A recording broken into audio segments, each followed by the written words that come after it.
नमस्कार. मी भाऊ तोरसेकर. तुम्ही बघत आहात प्रतिपक्ष. मित्रांनो, आजच्या विषयाचं शीर्षक बघितल्यानंतर अनेक जण गोंधळले असतील. त्यांना वाटलं, स्वाभाविक आहे की बहुतेक एबीपी माझा या मराठी वृत्तवाहिनीवर चॅनेलवर काहीतरी गडबड झाली आहे आणि त्यासाठी भाऊंनी त्यांना झोडपून काढायचं ठरवलंय असं अनेकांना वाटेल. पण मुद्दा तो नाहीये. एबीपी माझा नावाची एक मराठी वृत्तवाहिनी आहे. ती महाराष्ट्रात आणि मुंबईतून चालवली जाते. पण त्या वाहिनीची मालक कंपनी जी आहे ती महाराष्ट्रात ती नाही आणि मराठी नाही. ती कंपनी ही बंगालमधला एक मोठा मीडिया ग्रुप आहे, माध्यम उद्योग समूह आहे. आनंद बाजार पत्रिका हे मूळ नाव असलेल्या वर्तमानपत्राच्या आधारावर हे नाव एबीपी किंवा आनंद बाजार पत्रिका जे आहे हे आलेलं आहे.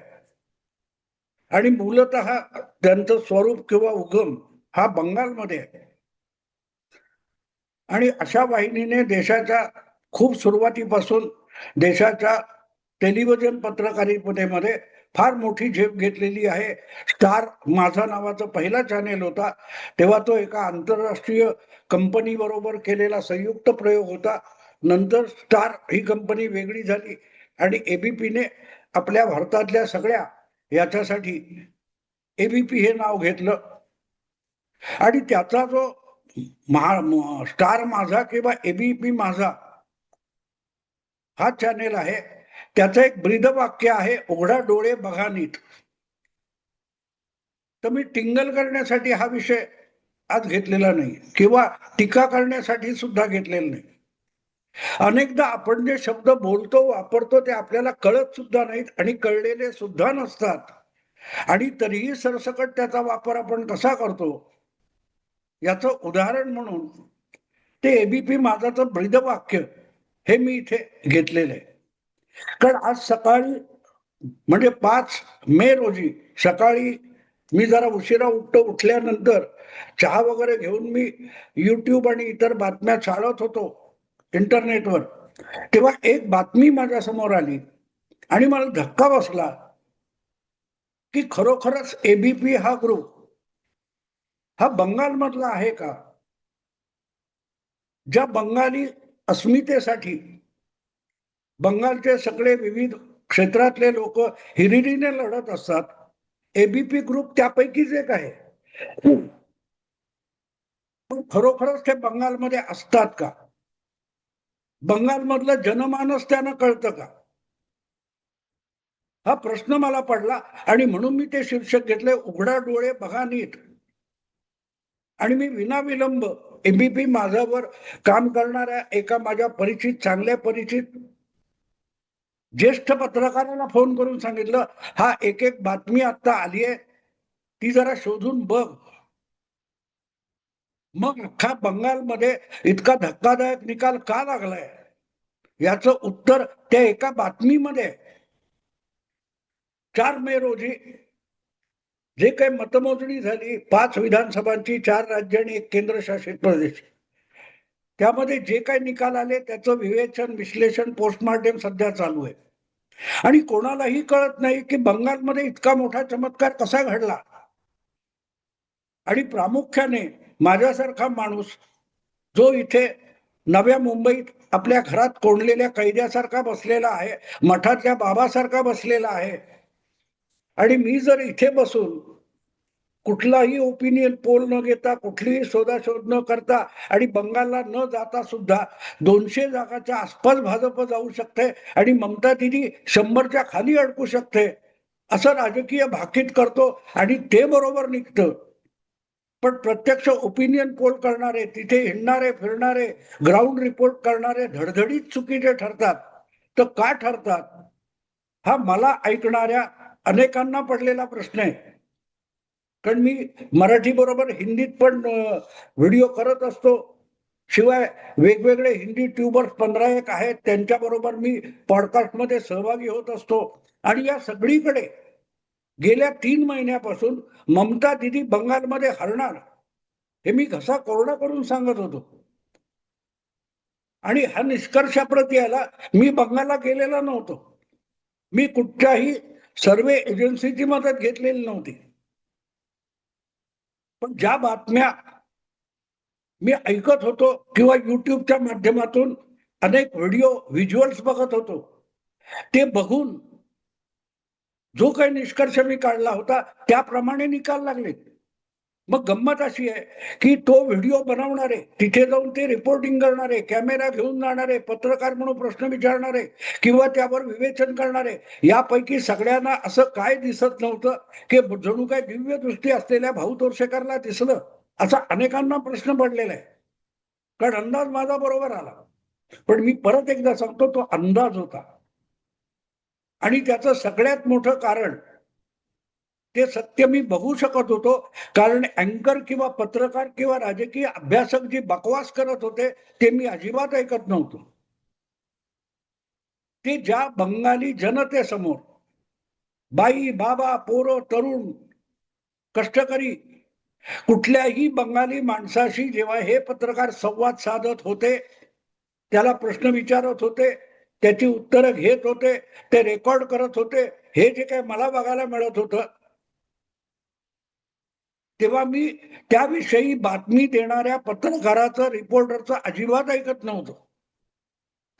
त्यापेक्षा जो बंगाली सामान्य नागरिक कुठल्याही स्तरातला असो, तो जी उत्तरं देतो किंवा गप्प बसतो, त्याचं अख्खं शरीर, त्याच्या चेहऱ्यावरचे हावभाव, त्याच्या शरीराच्या हालचाली, याचा सगळ्याचा मी अभ्यास करत होतो. आणि मला एकाच निष्कर्षापर्यंत पर्यंत पोहोचत होतो की लोकांना ममता दिदीला हाकलायचं.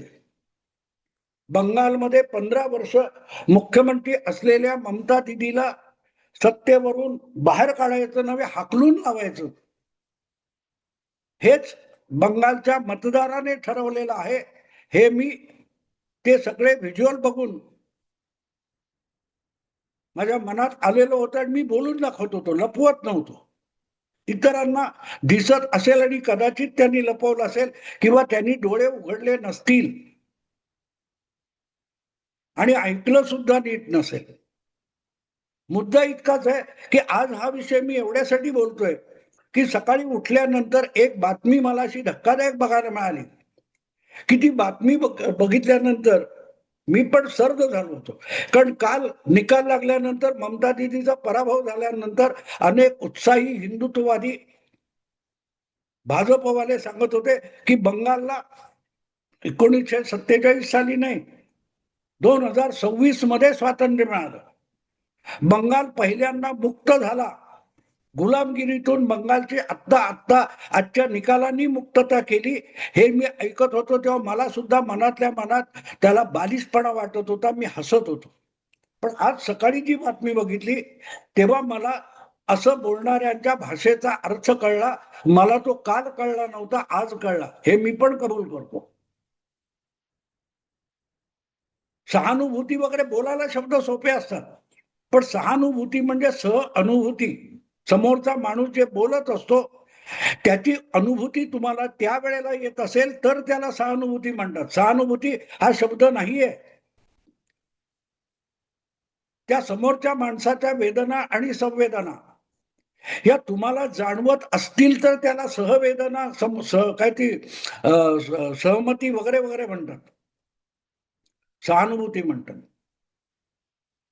बंगाल 2026 मध्ये मुक्त झाला, स्वतंत्र झाला असं बोलणाऱ्यांची सहवेदना माझ्याकडे नव्हती, याची मी प्रामाणिकपणे कबुली देतो. पण ते आज मला कळलं की ती माणसं काल निकालानंतर असं का बोलत होती. ममता दिदींचा पराभव झाल्यानंतर इतक्या तावातावाने बंगाल आत्ता मुक्त झाला असं का म्हणत होती बंगालची ती सामान्य माणसं किंवा अगदी भाजपचे कार्यकर्ते. त्याचं उत्तर मला आज मिळालं जेव्हा एक बातमी युट्यूबवर मला बघायला मिळाली. ती इंडिया टुडे या वृत्तवाहिनीची बातमी होती आणि ती बंगाल मधल्या असनसोल या ठिकाणची होती. मित्रांनो, मला पहिला प्रश्न पडला की हे असनसोल हे बांगलादेशमध्ये ढाक्याच्या बाजूला आहे की पाकिस्तानात लाहोरच्या बाजूला, पेशावरच्या बाजूला कुठेतरी आहे. आणि जर ते पश्चिम बंगालमध्ये असेल तर बंगालच्या पत्रकारांना ते आजपर्यंत का दिसलं नव्हतं आणि त्याचा सगळा काय तो उहापोह उल्लेख हा गेल्या 2 महिन्याच्या निवडणूक विवेचनामध्ये का आलेला नव्हता? बातमी अशी की असनसोल नावाच्या बंगालमधल्या एका छोटेखानी शहरामध्ये कुठल्या तरी एक बाजार आहे, त्या बाजारामध्ये दुर्गा मंदिर आहे आणि हे दुर्गा मंदिर गेली कित्येक वर्ष बंद आहे, लॉकअप आहे. ते मंदिर, त्याचे दरवाजे उघडले जात नव्हते. तिथे पूजा पाठ बंद झालेला होता आणि त्याचं कारण तिथे आसपास पसरलेल्या मुस्लिम दाट वस्तीची दहशत. हे मंदिर उघडू देणार नाही. उघडायला गेला तर इथे रक्तपात होईल, इथे दंगा होईल आणि सरकार सुद्धा त्या मंदिराला किंवा तिथल्या हिंदूंना पूजा पाठ करण्याचं संरक्षण देत नव्हतं. बंगाल भारतामध्ये आहे आणि असनसोल बंगालमध्ये आहे, पण त्या बंगालमध्ये हिंदूंना आपण उभारलेल्या मंदिरात जाऊन दुर्गा मातेची पूजा करण्याला सुद्धा प्रतिबंध होता आणि त्यासाठी ममता दिदी काहीही करायला तयार नव्हत्या. उलट ते मंदिर उघडण्यासाठी धमक्या देणारे, उघडण्याच्या विरुद्ध धमक्या देणारे जे मुस्लिम गुंड होते त्यांना पाठीशी घालून ममता दिदी बंगालचं सरकार चालवत होत्या, तृणमूलचं सरकार चालवत होत्या. तृणमूलचं सरकार म्हणजे प्रॅक्टिकली तोयबाचं सरकार होतं. काफिर इथे काफिर नकोत, हिंदू नकोत, अशा रीतीने हिंदूंना ज्या दहशतीखाली कित्येक वर्ष ठेवलं गेलं, त्यातून काल 4 मे 2026 ला असनसोलचा हिंदू मुक्त झाला. आपण आपल्या जन्मभूमीत, आपण आपल्या मातृभूमीत आपल्या धर्मश्रद्धा जपायचा अधिकार त्यांना काल मिळाला, 4 मे 2026.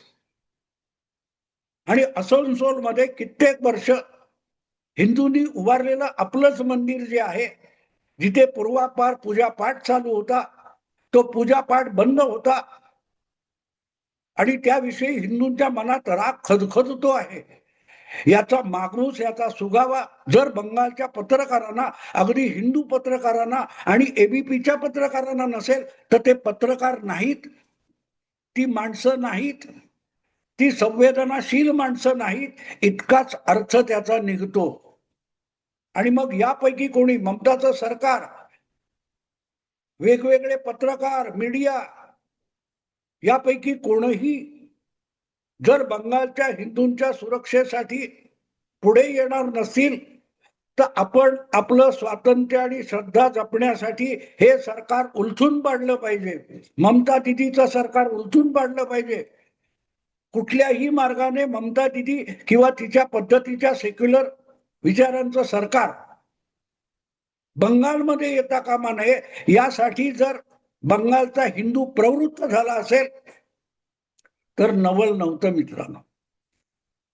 पण त्याच्या मनातली खदखद मीडियाला आणि पत्रकाराला दिसली नाही, कारण त्यांना डोळे उघडून बघायचंच नव्हतं. डोळे मिटून वेगवेगळ्या थिंक टँक, युनिव्हर्सिटी, विद्यापीठ, संमेलन, यामध्ये जी पोपटपंची सेक्युलरिझमची चालते त्याच्या गारुडाखाली जी पत्रकारिता आज भारावलेली आहे, त्यांना बंगालमध्ये एवढा मोठा उलटफेर का झाला याचा थांग पत्ता लागू शकत नाही. कारण डोळे बंद, कानात बोळे, कानात बोळे. बंगालच्या निवडणुकीचा अर्थ ज्यांना समजून घ्यायचाय त्यांनी असनसोलच्या दुर्गा मंदिराचे दरवाजे उघडले आणि तिथे आज 5 तारीखला किंवा काल 4 तारीखला रात्रीपासून हिंदू लोक आरत्या ओवाळतायत, झांजा वाजवतायत, ढोल नगाडे वाजवतायत आणि नाचतायत. तर का नाचतायत याचा शोध घ्यावा. त्यासाठी कुठल्याही राजकीय थिअऱ्या वगैरे शोधत बसायची अजिबात गरज नाही. आज मुक्तपणे बोलणारा जो असनसोलचा हिंदू आहे त्याने ममता दिदीला का मत दिलं नाही तृणमूल काँग्रेसचा इतका दारुण पराभव का घडवला बंगाली माणसाने, याचं उत्तर आसनसोलचा एक हिंदू देऊ शकतो, जो त्या दुर्गा माता मंदिराच्या दारात जाऊन नाचतोय, झांजा वाजवतोय, ताशे वाजवतोय. आणि हे बघायची ज्यांच्याकडे इच्छा सुद्धा नाही, ते बंगाल विषयी जे काही विवेचन करतायत, मग ते SIR मध्ये शोधतील, ते मुस्लिम वोट बँक बघतील, ते हिंदू कन्सोलिडेशन बघतील, पण वस्तुस्थिती बघायची नाही. सगळ्या जगाकडे बघायचं. जसं ते काय ते अर्जुनाचं सांगतात ना, अर्जुनाला फक्त माशाचा डोळा दिसत होता किंवा पक्ष्याचा डोळा दिसत होता. जर पक्ष्याचा डोळा फोडायचा असेल आणि तेच लक्ष असेल, तर मग तो पक्ष्याचा किंवा माशाचा डोळा सोडून इतर गोष्टी बघायच्या नसतात. पण आजकाल पत्रकारांना बातमी सोडून सगळं लक्ष वाटतं. कोण खुळ्यासारखं बोलतोय, कोण वेड्यासारखं बोलतोय, कोण आरोप करतोय, कोण नंगानाच करतोय. उर्फी तिथे पत्रकारिता भरकटली आहे आणि म्हणून यापैकी कोणालाही बंगालमध्ये इतका प्रचंड उलटफेर होऊ घातलाय, याचा थांग पत्ता लागला नाही. तो तिथून 2000 किलोमीटर दूर बसलेल्या भाऊला लागला. याचं कारण सोपं आहे. जी बातमी बनवणारा पत्रकार होता, त्याचा कॅमेरामन होता, त्यांची बकवास मी ऐकत नव्हतो. त्यांच्या कॅमेऱ्यात टिपले गेलेली जी बंगालची माणसं होती, त्यांच्या मनाला पिडणाऱ्या यातना वेदना त्या मी टिपत होतो, त्या मी ऐकत होतो, त्या मी बघत होतो. तेव्हा बंगालचे निकाल असे का लागले, यावर ज्यांना ज्यांना विवेचन करायचंय त्यांनी बाकी सगळ्या गोष्टी बाजूला ठेवाव्यात आणि आसनसोलच्या त्या बाजारातल्या दुर्गा मंदिराची दारं इतकी वर्ष का बंद होती, त्याचं उत्तर शोधावं. मग तुम्हाला कळेल सेक्युलरिझम याचा अर्थ हिंदूला हिंदू म्हणून गुन्हेगार ठरवणारी जी सत्ता, शासन आणि विचारधारा आहे, ती बंगाली मतदाराने फेटाळलेली आहे, बंगाली हिंदूंनी फेटाळलेली आहे. उघडा डोळे, बघा नीट. मी थांबतो. आवडलं लाईक करा, शेअर करा आणि प्रतिपक्षाला सबस्क्राईब करा. नमस्कार.